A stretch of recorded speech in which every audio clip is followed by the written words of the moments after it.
It's my pleasure to continue with the afternoon session, and I promise not to help destroy any more specimens. It's been interesting that we have seen talks that go into where you find the specimens and rocks and minerals and crystals and dig them out of the earth.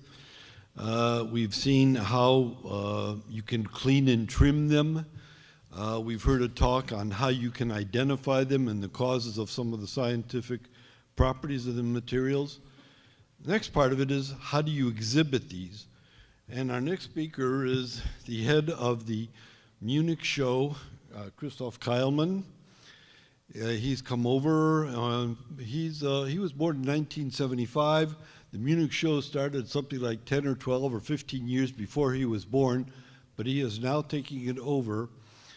And of course, running a show like that is an extremely difficult, stressful situation. But if you ever go over to Germany and you meet Christoph when he's working the show and he appears calm and unruffled and very, very easy to get along with, it's because you're probably talking to his twin brother while Christoph is back in the other room screaming his head off. Anyway, I'd like to welcome Christoph to give the talk on the Munich Show.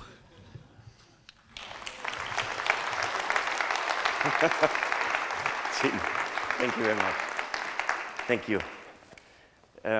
First of all, thank you very much to Rob Lewinsky and his team, and Monica and Kevin, to make this happen here. I mean, organizing a symposium like this through a whole weekend, I can imagine how much work is in there. And really, therefore, Rob Lewinsky, thank you very much for doing this here for us, for the hobby. Really good, really good. Those who are not in Munich or had not been to Europe yet, this is Munich, and it's very famous for its mountains and its beer and Oktoberfest. And this is what we saw yesterday. And again, thank you very much, Rob Lewinsky, for that birthday party you did only for me yesterday. And give out Bavarian beer yesterday was really great. I really appreciated it. So, okay, now, sorry, back to the presentation. Everybody knows where Munich is located in Germany, and it's kind of in the center of Europe. So we are very close to the Alps and very close to these regions where we find these incredible specimens and minerals there. That's why I need to go back a little bit in history to tell you about the development of the mineral market before we get into the history of the Munich Show itself. So the collecting or searching for minerals in the Alps and these regions started around 1950. So after the wartime, the people could go out and travel, and so they needed to find new ways to create new hobbies. And that's why they started in the 50s, 60s, 70 years ago. All European countries started to recover on both sides of the so-called Iron Curtain, as you know. Living standard grew slowly but steadily and put the general public in a position to be able to save and spend some extra money on luxury things like traveling, holidays, and cultural-based interest. After the frustrating wartime, people had become eager to learn and study besides their professional work. Free time and mobility was the dream and the base of an individual life.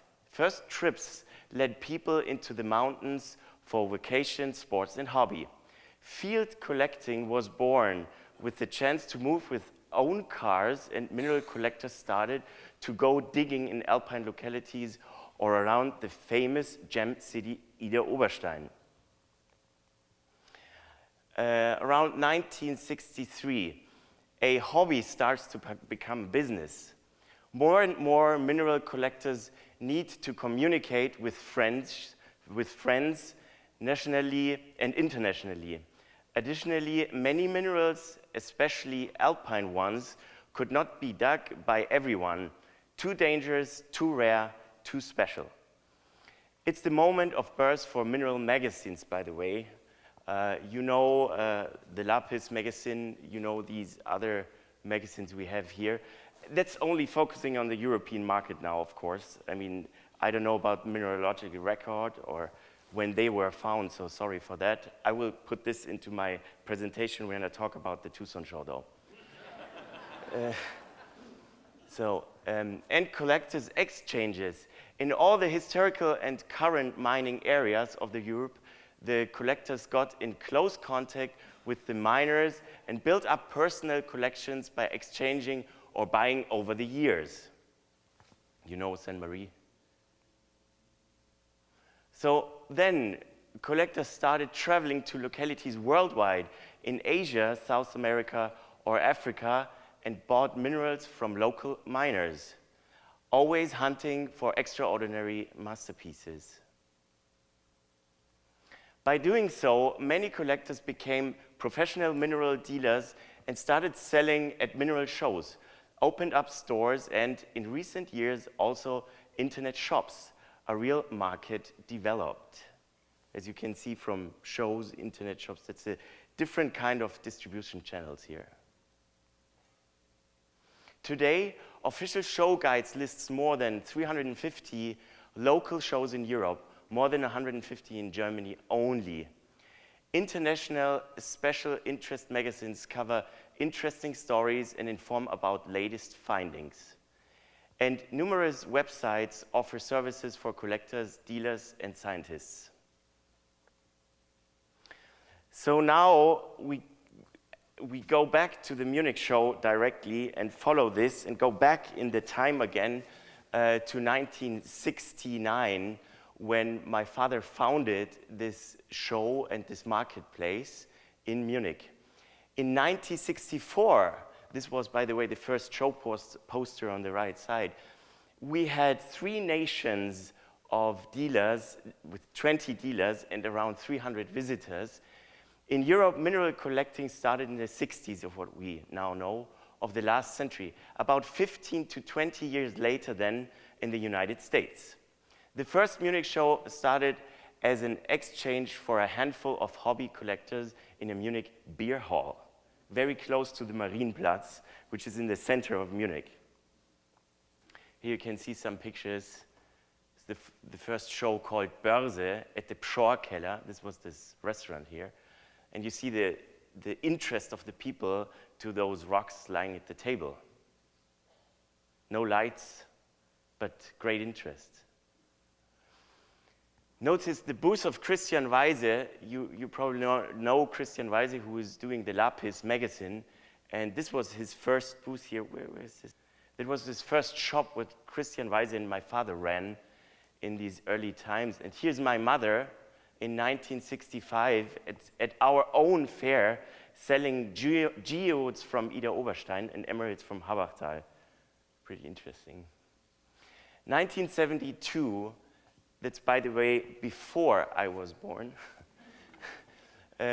We had 9 nations at the Munich show with 153 dealers and over 6,000 visitors, which was already spectacular in this time. The exchange developed into a show, and it was time to open up possibilities for further growth. The move from a beer hall into a big exhibition hall meant demand for new structures, professional marketing, additional manpower. It was a big risk, actually, for my father to do so. And there was this other founder, actually, of the Munich show, Mr. Bundfuß, and the mayor of Munich, who supported my father in this idea, Mr. Gittel, in that time. So here you can see the first map, which my father drew by hand, of course. And these are the tables where the exhibitors were located. And here, already here in the upper right corner, we had our special exhibit area already in 1972 to show some special minerals under the topics we do still today. And we have paleontology here, the fossils here, and geological, the Geological Museum of Munich, which take part already in 1972. So in 1983, we had around, we had around 80 nations, 280 dealers, and already 14,000 visitors, which was incredible in that time. And you can see the area which my father invented for the guests from overseas. And this was the first time that the American dealer came and found their space and their place here in this area. And we provided them with these little showcases you see here with the light bubbles here in the middle.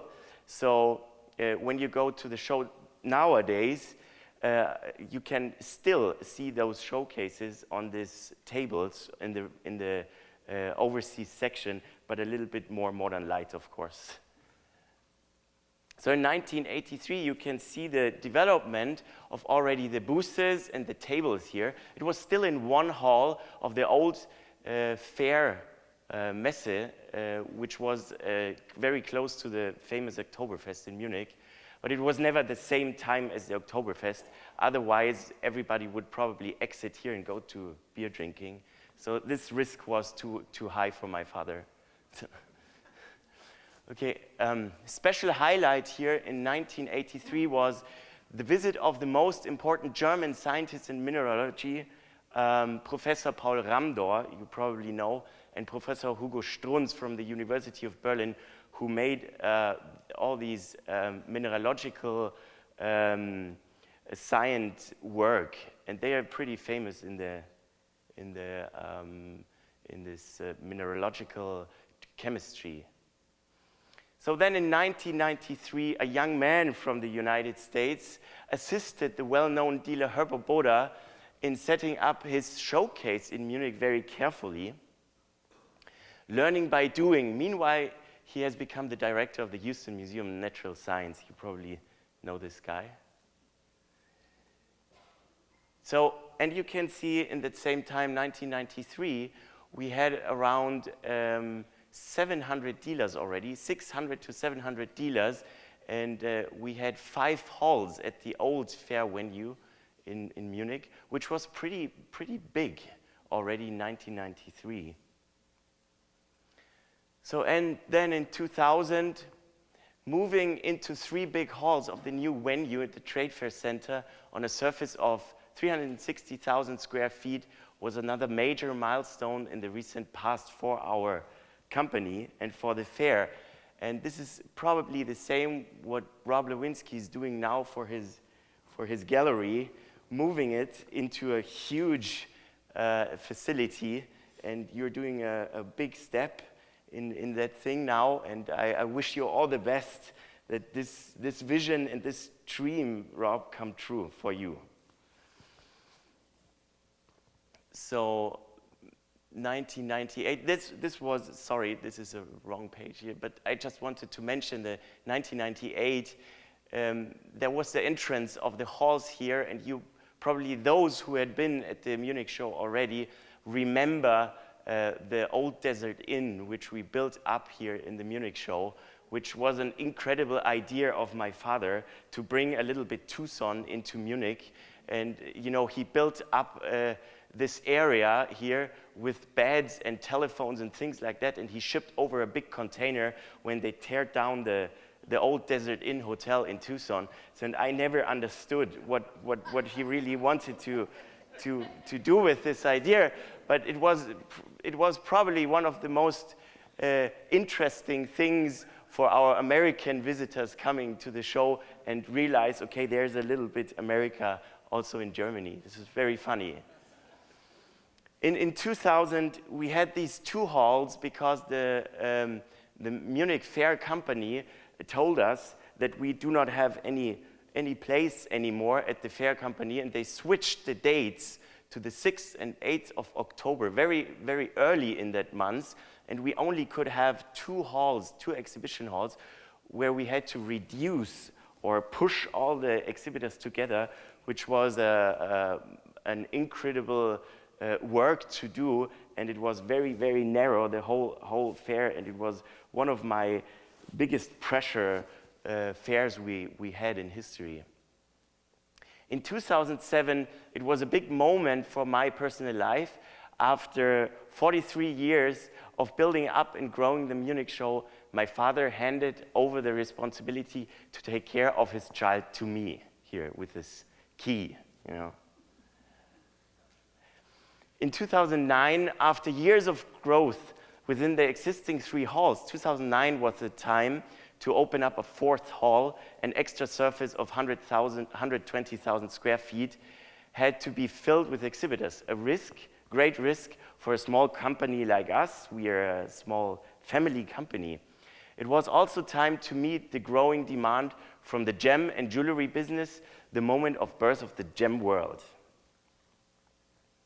So in 2000, you can see the development now. In 2009, so we had 4 halls of the Munich Fair ground, which is in total around 550,000 square feet. So then in 2011, we had to work on our marketing strategy, and in order to better address the different target groups and the international audience, Mineralientage München turned into the naming of the Munich Show.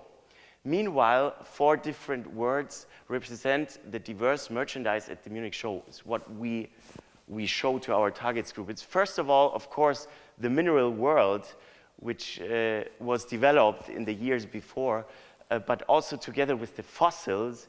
And then we created this gem world for loose gemstones and jewelry and all other products made out of stone in the stone world. So in 2013, remember 2007, 6 years after officially handing over the management position, my father also unofficially accepted me as his successor and officially stated this during our 50th year jubilee event in front of the 1,000 guests. As a consequence, he reduced his work time to 5 days a week.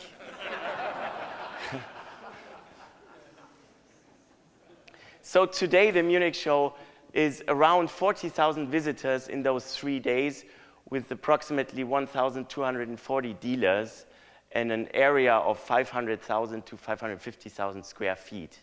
So this is all the different kinds of products we will have at the show. So that's the Munich Show today. So there's another big thing for the Munich Show. It's not only a marketplace for demand and for getting together for mineral experts and people out of our hobby and market and business. We always try to make special exhibits also to educate young people and generate new people for our hobby and mineral market. So this is why the Munich Show is also famous for its special exhibits. And this is very important because this is also a kind of philosophy my father always had, that we need to show education and knowledge to all the people. So the Munich Show has created an international meeting and hub where curators and scientists, same as private collectors and dealers, can meet for business, networking, and social reasons, to not only exchange goods in return of money, but also views and ideas. The special exhibits on the Munich Show presents very rare objects to visitors, professionals, and journalists, and sometimes reliefs, pieces that have never been seen by the general public before. Through good relationships and the establishment of mutual trust, important cultural assets and valuable treasures of nature are regularly taken out of hidden vaults and made accessible to the public. The Munich Show is far more than just a trade fair. The elaborated special exhibits of the Munich Show are a distinguished feature of our event and account for its unique atmosphere and spirit.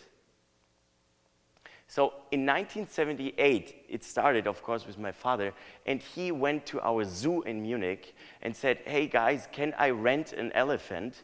Because I wanna show what the Ur-elephant 10 million years ago looked like to the real elephant." So there was this guy from the zoo and said, "Of course I can come with this elephant."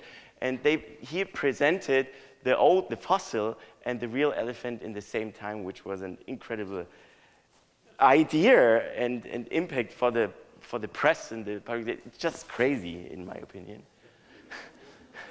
In 1987, my father went to Ida Oberstein and tear down an old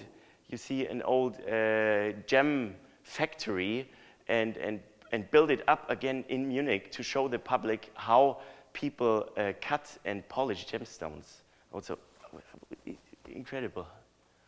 In 1994, you probably know this car, the Peekskill Meteorite Car at the Munich Show. We just transported the whole car to Europe to show that this meteorite hit that car here.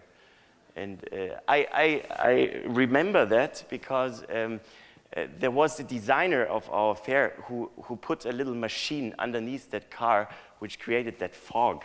And I said, okay, this was like doing a movie or something. In 2004, the famous artist Wallace Chan attended the show with his very great artwork. And this is how my father tried or to begin to implement more other objects or other sortiments to our Munich show than only specimens or fossil specimens. In 2009, the special exhibits are of great importance for the media, especially when putting all known Archaeopteryx from the paleo side specimen on a display, a world premiere. In 2012, we had our one famous African secret special exhibit, and of those who didn't see that, I have a small book created for this. It was an outstanding special exhibit for the color and all these minerals we had there, and just ask me and I can give you, or I can produce some more of these books for you if you're interested in. So, but not also the special exhibits for our minerals and fossils are important. It's also important to bring the idea and fascinating idea which we all have to our kids and to the normal visitors and public. So we have these gold panning things, and the kids love to go into this sand area and dig for gemstones here. So we have a lot of other activities here, creating the idea of what our Mother Nature gives us. And here you can see some kids working on these fossil things from Wyoming, which we buy and transport tons of this material to the Munich show to have this activity for the children. So what is the key factors of the Munich show, actually? Because we need to learn out of this whole experience. There are key factors here, which I do not want to mention all of that now. I just want to concentrate and thank to all collectors, mineral collectors and museums in this world who are helping us in doing these special exhibits, to educate the young people, the young generations, to create more and more people for our hobby and not lose them. It's very, very hard for us in these times when you have your iPhones and when you have all these technology to attract this wonder of nature to the young people. And so thank you to all mineral collectors and museums who support us here in doing these special exhibits in Munich. So accuracy, that's very important, of course, in going to details, and this is what we try to do. We really, you may call it the German idea or something like that, but we try to go in detail and work and learn out of it and always make it better and better. Then it's the timing. I mean, it is, several people come to me and tell me, okay, can you help me in creating a mineral show somewhere here and somewhere here? And I said, okay, I can do my best to explain you how a show or an event of this can happen, but you can never pay for the history and this the experience which is in the whole thing. So this is the time which you need to create these these platforms, you need to give it a time. That's what I want to say. Sorry. Yes. Sure. Then we have the team and tools, of course, the technique, and the trust. And this is, again, something which I say thank you very much to us, to the dealers, to the collectors, that it's a big thing, and we need that I can trust on them, and they can trust on me to help me for these special exhibits. So I all invite you this year to come to the Munich Show, and don't let this show pass away so that it is a history. This is still future, so you will be invited to come to the Munich Show. I gave some of these badges here, free tickets, which are here outside, and so please go and grab your personal free ticket to come. And so I thank you very much for your attention.